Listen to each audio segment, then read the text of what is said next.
Okay, so we have Annalisa with us today. Now, you represent the Tower District, which is, I know you're going to correct me, but she just told me you are the West Fresno District. Tell me more about that.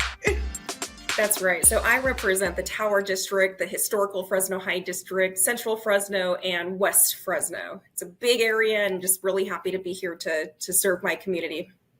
All right, now tell me how you got there. So public service has ran through my family for generations. And so stepping up to meet the needs of my community is nothing new for me. It's something that I've been done since I was a little girl. I spent my weekends with my father cleaning graffiti in our community. And so helping others comes second nature to me. And I'm just really thankful to have the ability to do it now as the only woman on the Fresno City Council, for which Fresno being the fifth largest city in the state of California. Okay, well, let's go. Women empowerment. Okay, I'm always down for that. Now, I was doing some research on you, and I did see that being active in the community runs in your family. Now, tell me one of your fondest memories with your father. Growing up with my father, previously serving on the Fresno City Council, I got a first-hand perspective on what it means to actually help improve the quality of life for an entire city. And what it comes down to is the generosity of people helping people.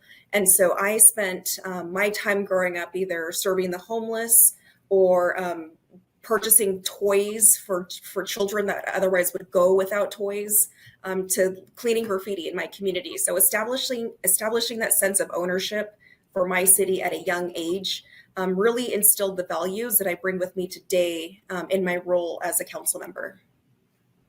I love that. So it seems as though, Annalisa, that at a very young age, you had a strong sense of community and what that really means, which brings me to my next question. Why is being a part of the Out 100 so important to you? Being a part of the Out 100 is a monumental milestone in my career. Being the first out LGBTQ member of the Fresno City Council, it has been my one of my greatest missions to be able to be a voice for those that historically have never had a voice here in our city. And so just this past budget cycle, we passed a budget, a record high budget with record investments for the LGBT community. So whether that was establishing the city's first LGBTQ liaison or setting aside hundreds of thousands of dollars to go directly to LGBTQ nonprofits, this level of investments is directly tied to the need right now in our community. And so it has been tremendous to be able to represent my community at this level. I mean, I really love that. Like you're taking your own experiences, your sense of communities, and you're helping out multiple communities at the same time. Yeah, you're very deserving. Can you tell me about any challenges that you may have had being the first, if any? It could just be glorious moments, not even challenges. Being the first out person, to represent this community. Absolutely. So there's definitely a glorious moments, but there's also, the not so glorious moments too. And Fresno, unfortunately, is not numb to the hatred that we see across the nation when it comes to the direct attacks on the LGBTQ community. And so the threats have been there, the negativity, the horrific rhetoric against what I'm doing for my community. It's alive here in our city, which just means that it is that much more important for people like myself to elevate our voices and to continue to use our positions to positively be on the right side of history when it comes to progressing our values and the safety of those forward. It's tough walking down the street holding your partner's hand and someone yells a derogatory word towards you. So it's this hate that I use as a fire in my belly just to keep me going, to push through those difficult times, because I know I'm not, or while I might be the first out individual here on the council, my goal is to never be the last. And so it's my hope that I'm able to inspire others like me to step up and to run for office, whether it's on the school board, the city council, or to be the next president of the United States. I love that. Speaking of elevation and aspirations, do you have aspirations of going further up the political chain?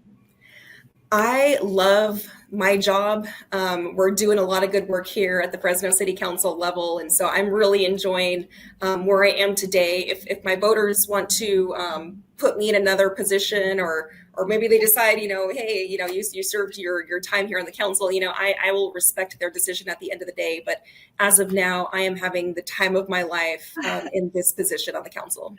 Okay, fair answer, but I do see more in your future. So I definitely see you moving up. I can totally see it, Annalisa.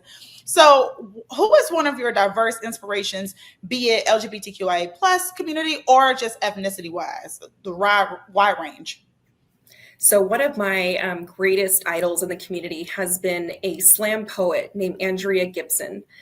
She just won the Poet Laureate in the state of Colorado. She has been such an influential individual in the LGBTQ community. It's her words, her messages through her spoken poetry that has resonated with me. One of my favorite quotes is, "Fear is only a verb if you let it be." And so I carry that with me. I have my favorite, poem of hers tattooed on me. She's just somebody that I hold near and dear to my heart for her messaging. She's used her voice to really elevate messages for our community, just to kind of remind us that even in the difficult times, we are stronger together. And just a reminder to always use your voice for better in our community.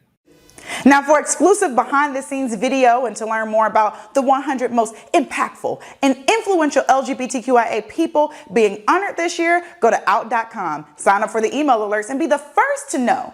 And of course, continue watching my show on the Advocate channel. You know I'm always bringing you the tea. Today, the Advocate Channel's Rachel Smith, hey Rachel, is speaking with the woman behind the fashion choices for pain hustlers. And it's really, really cool. Check it out.